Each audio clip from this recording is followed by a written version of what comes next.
This is the Insta360 One RS. It's both an action camera and a 360 camera all in one. But what does the footage actually look like and what can it do? Let's find out.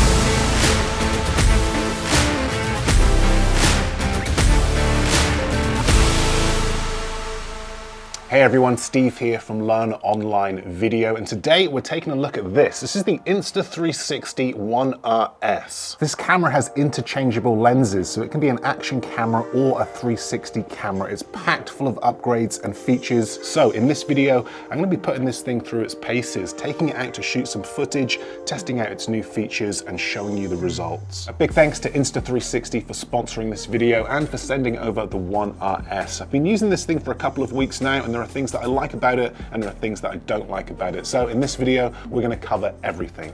Now, this is the original One R and this is the all-new One RS, and you'll be pleased to hear that the new one is fully compatible with the old one. So you could use your old battery in your new camera, or if you've got the old camera, you could upgrade your core or your lens. I'll leave a link to both the original One R and the new One RS in the description below, so you can compare the spec of each camera and find out more. But let me just cover what I feel are the best new features and upgrades with the One RS. Flow state. Okay, let's start with one of my favorite new features, which is in-camera flow state stabilization. Basically means you get super smooth footage straight out of your camera. Just to give you an example of what this looks like, on the left we have flow state stabilization off, and on the right we have flow state stabilization on. The difference is huge. So if you're ever shooting handheld, running, zooming around a tight corner in a skid cart, then this feature will come in very useful. They also have something called horizon lock, which basically means your camera can be doing a full 360 loop-to-loop, but the horizon will remain level.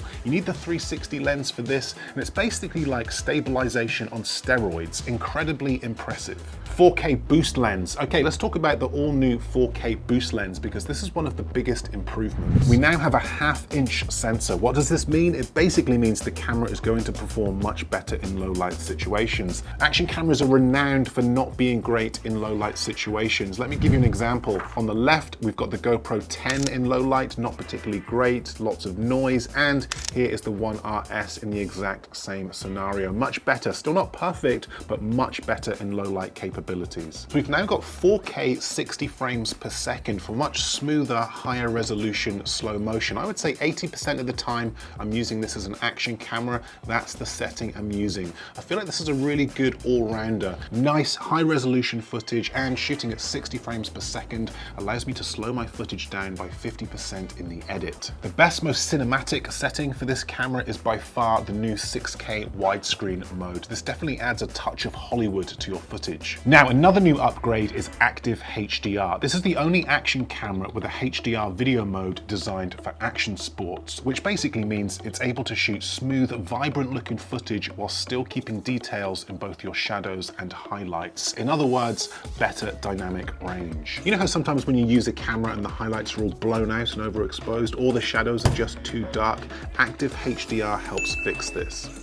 We've got a few color profiles. We've got vivid, standard, and log. Log looks very flat. The idea being, of course, that you shoot flat, retain a few extra details, and then bring those colors back using a color grade. Although I find it's just not worth it, so I tend to stick with either vivid or standard. Okay, let's talk audio. I'm currently shooting using the 4K boost lens and the camera's internal microphone. I haven't listened to this footage back yet, so I've got no idea how this sounds. I'm going to let you be the judge of this, okay? But what I will say is that there's a definite bit of wind around today, so I'm curious to know whether there's going to be any distortion in this audio. And what I will say is that, listen, if you're ever recording voices or audio, anything like that, interviewing someone, for example, My advice is just not to use the internal microphone on any camera. If you want to get good, clean, crisp audio, always use an external microphone and get that microphone nice and close to your subject. But if you get caught short and you don't have an external microphone, this is the sound quality that you can expect. This camera's great for capturing sounds of your environment, the sound of an engine as it tears around a track, for example. But if you're outside, interviews, voices, anything like that with wind, you're gonna hear some distortion. My advice, if you're outside shooting in the wind with this thing, get an external microphone. I will link one in the description below. By the way, this camera also shoots 48 megapixel photos, which is just crazy for a camera this small.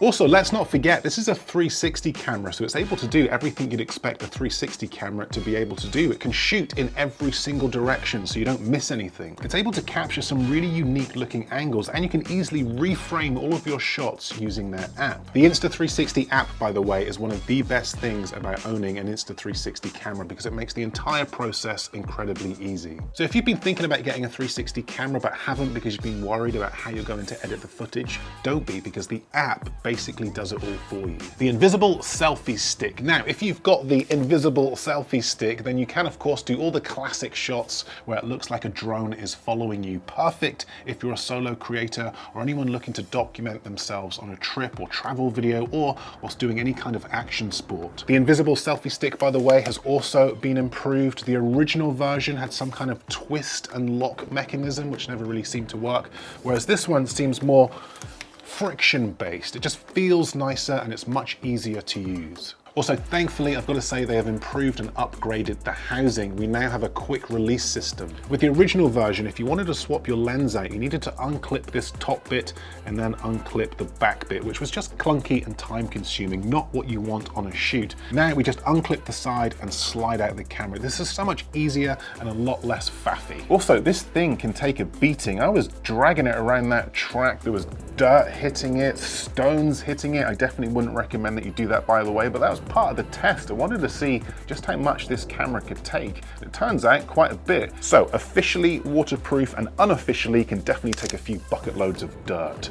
Okay, let's talk about some of the downsides to this camera because no product is perfect and there's always room for improvement. Cons, the new 6K cinematic mode. It looks great. It's some of the best footage I've ever seen come out of an action camera. 6K high resolution. The downside is that you seem to lose a lot of that really nice stabilization when shooting in that mode. So maybe that could be fixed with a firmware update. Who knows? My advice, if shooting in that mode, use a gimbal. Also, the audio with this camera, when you're outside in any type of wind, you're gonna get a bit of distortion. There is a setting on this camera which reduces wind noise, but it can only do so much. If you're out in any type of wind, make sure you've got an external microphone with some kind of dead cat. So look, all round, some really good improvements from the original. There's just so much you can do with a camera like this. You can attach it just about anywhere. There's a ton of features and effects. It takes photos, shoots video, it's got slow motion, great image stabilization, it's small, compact, and can easily fit in your pocket. Plus, the app makes editing your footage incredibly easy on the go. This camera is perfect if you want to travel light and minimal. Great if you're looking to capture creative footage from unique perspectives, but don't want to have to worry about bringing a big bulky camera with you. So look, I will put links to this camera as well as all the accessories that I've used in this video in the description below. If you found this video useful, let me know. Give it the old thumbs up. And if you'd like to learn more about video production, action cameras, video editing, filmmaking, and I have a ton more content on this channel, be sure to check it out. But that's it from me. Thanks for watching, and I will see you in the next video.